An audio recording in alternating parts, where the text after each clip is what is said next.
open up our next class, and we'll start with the opening prayer. May the wisdom of the all-compassionate one so shine within our hearts and minds this day, that we may be enlightened in our acts, thoughts, and deeds. So shall we learn to be true, good, and happy, and attain the spiritual peace. Namo Buddhaya, Namo Buddhaya, Namo Buddhaya. Firstly, let me read the trivia to you all. The term intellect comes from the Greek philosophical term nous, for mind, thought, intellect, which is translated into Latin as intellectus, there's a spelling mistake there, derived from the verb intelligere, to understand or discern, and into French and then English as intelligence. So now let's read page 7, students. Then I would like to solicit some volunteers to share how they can motivate others to use their intellect and free will responsibly. Let's read together. Uplifting realizations. Our human intellect and free will go hand in hand so that we can analyze alternatives, decide on the proper course of action, and take responsibility for the consequences of our decisions. There are various ways in which we can practice our human intellect and free will. Here are some of the possible ways. Always think before you speak or act. Stephen Covey, the author of 7 Habits of Highly Effective People, reminds us that before responding to a stimulus, remember there is a moment wherein we can assess and decide on what our response would be. And this is in line with the Buddha's teachings of mindfulness. And there is also another quality called prudence, which is once you've paused, then you can see several options about how you should respond, and then wisdom selects the most beneficial one. Spend time to reflect upon and ponder on issues that need thoughtful consideration. Do not immediately decide, especially if your gut feel tells you something is wrong. If you are unsure of your assessment of things, find a person whom you trust and believe to possess wisdom. Seek his or her counsel and consider his or her input. Control yourself and rein in your emotions. Strive not to jump to conclusions or make hasty generalizations. Keep in mind that you are capable of making the appropriate choices and right decisions. Do not allow yourself self-doubt and fear of making mistakes cripple your decision-making process. Take responsibility for all your decisions, whatever the outcome will be. So it's the end of the uplifting realizations. On to the points to ponder, which has an answer and submit. 1. Interview your grandparents and ask them, how do you make difficult decisions? First question. Second, what are the factors that you consider so that your actions will not only be correct but also moral and just? So you can submit that one, those ones in the messenger. 2. How can you show your appreciation to your parents who carry the immense responsibility of making decisions for the benefit of the family? Again, messenger. How can you teach your younger siblings to be responsible for their actions? On to, so students, I would like to solicit some volunteers to share how they can motivate others to use their intellect and free will responsibly. Okay, so let's voluntarily pass some of those ideas in then. We're on to page 8 now. Engagement, there is a crossword puzzle. In the book, it's actually all whited out, but I do believe that's a printing error because in the teacher's manual, it shows the grey squares. And I've added those on the next one, as you can see. Crossword puzzle. Solve the puzzle by identifying what is being described by each item. Write your answers on the box provided. Clues follow on from the crossword. So you can take a screenshot of that one across a situation in which a difficult choice has to be made between two or more alternatives. 5, man is condemned to be what, according to Jean-Paul Sartre? 5 across. 7, result of our decisions and actions. The long one here. So answer and submit. And here we have the down. Something of decisions or a situation wherein we have to make a choice or a decision. So that's 1. So that's 1 down. So actually it looks to me like this is an error. This should be white here. So you might have to go over that grey area. Apologies there. 3, a decision usually entails a decision usually entails something. 3 down. Here we go, this one. So just to repeat, that's a mistake. Those shouldn't be grey. And in that case, you can also use the one in the book. 4 down, option or alternative.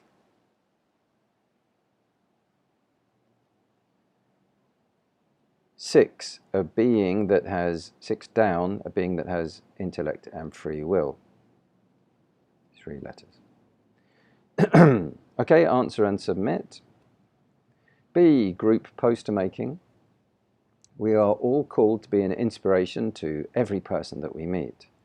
One way to spread the message of capitalizing on our human intellect and being accountable for how we use free will is by creating beautiful and thought-provoking posters.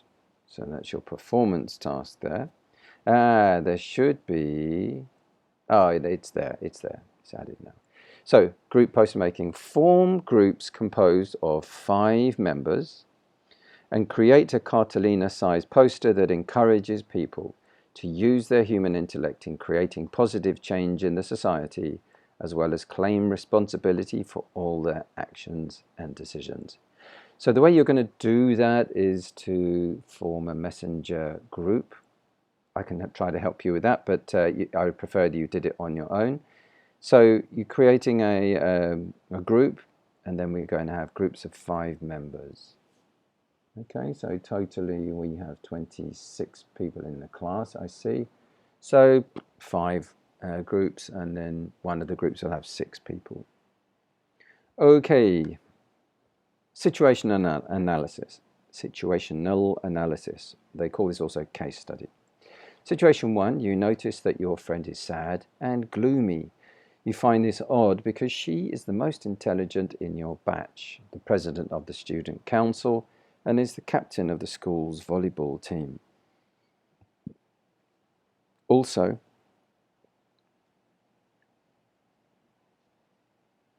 sorry, I'm just looking, there looks like a bit missing.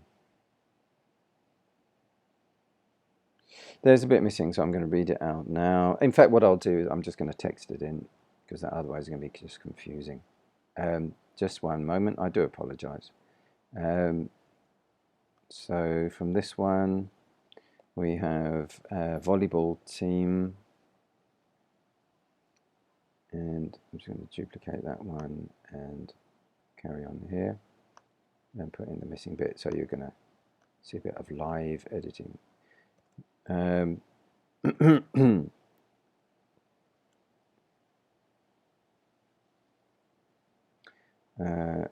You approach her and ask what seems to be the problem.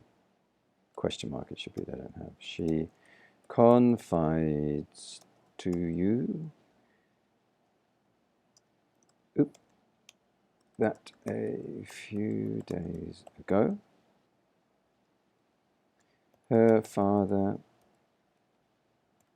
became very ill and may not be able to provide any more for the needs of the family, and that's it. Got that? So that's the there you go, needs of the family. And so moving on. Also, her prospects of pursuing a college degree is dim. Her prospect, that should be are dim. Also, her prospects, plural, of pursuing a college degree are dim, since her mother hinted that she will not find work and help her younger siblings finish their studies. Based on our lesson on human intellect and free will, what can you give to your friend? What advice can you give to your friend? Should be. Okay, quick correction, because that's actually very important. What advice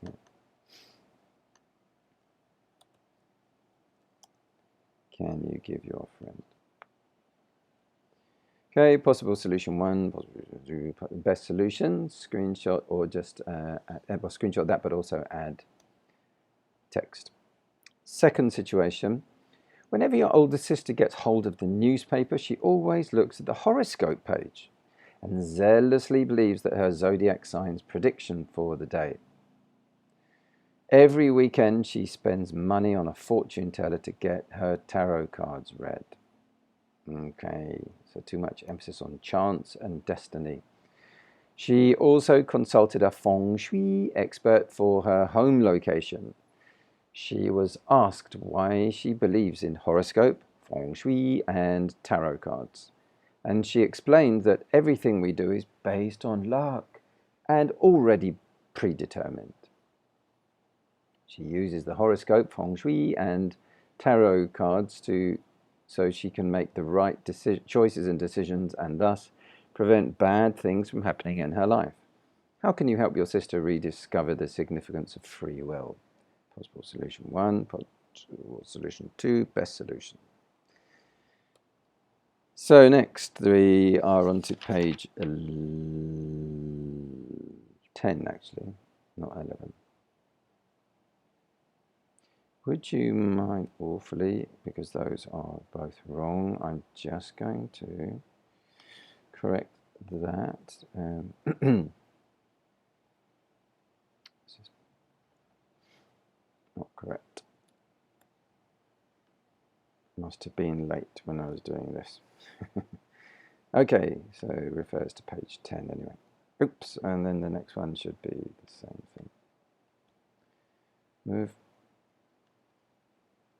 Okay, 10.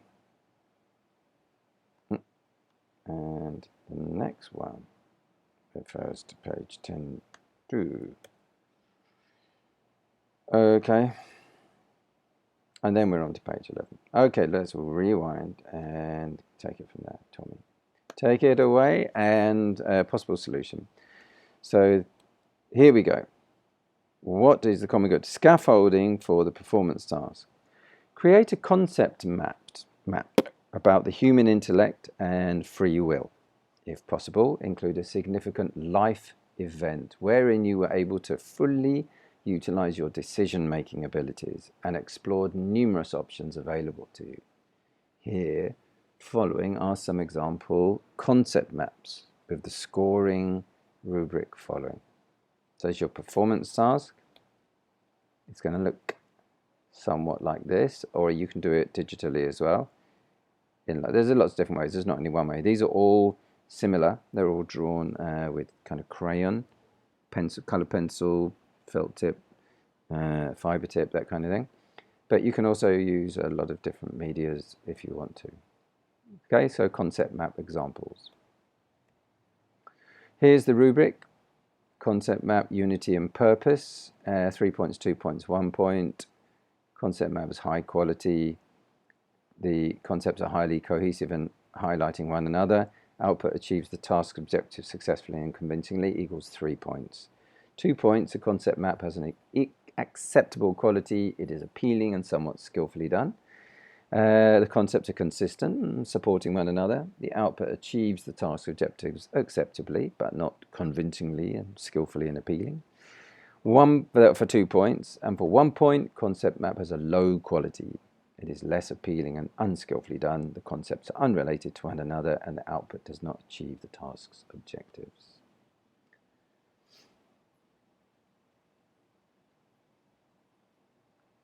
On to the summary, page 11. Every person has the mental faculty and capability to decide and come up with the best and correct decision. Our human intellect is more than capable to process our problems and come up with innovative solutions for them. We human beings are conscious, free, moral, rational, and capable of abstract thought, that should be. And we have the mental faculty and freedom to decide and act, but intimately linked to our free will is our accountability.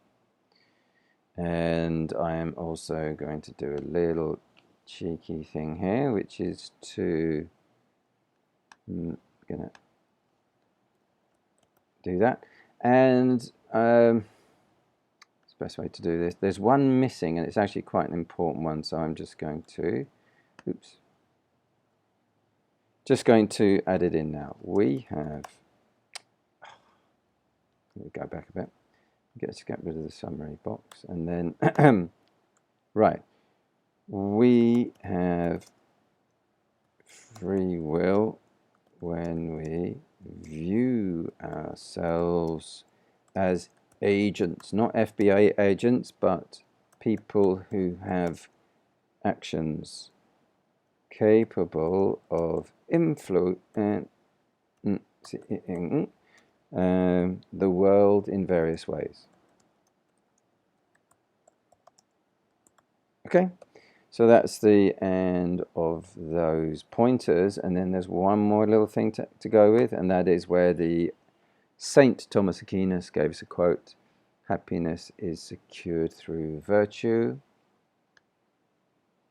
It is a good attained by man's own will. Very important, especially coming from a saint. Closing prayer. Beloved students, reverently do we pray to thee, the Holy and Perfect One. We earnestly resolve to understand thy teaching and to daily tread thy path. So shall, like thee, we may attain the peace of Nirvana. Namo Buddhaya, Namo Buddhaya, Namo Buddhaya. Skadoosh. You're good to go. Take care. Look forward to working together and seeing your solutions.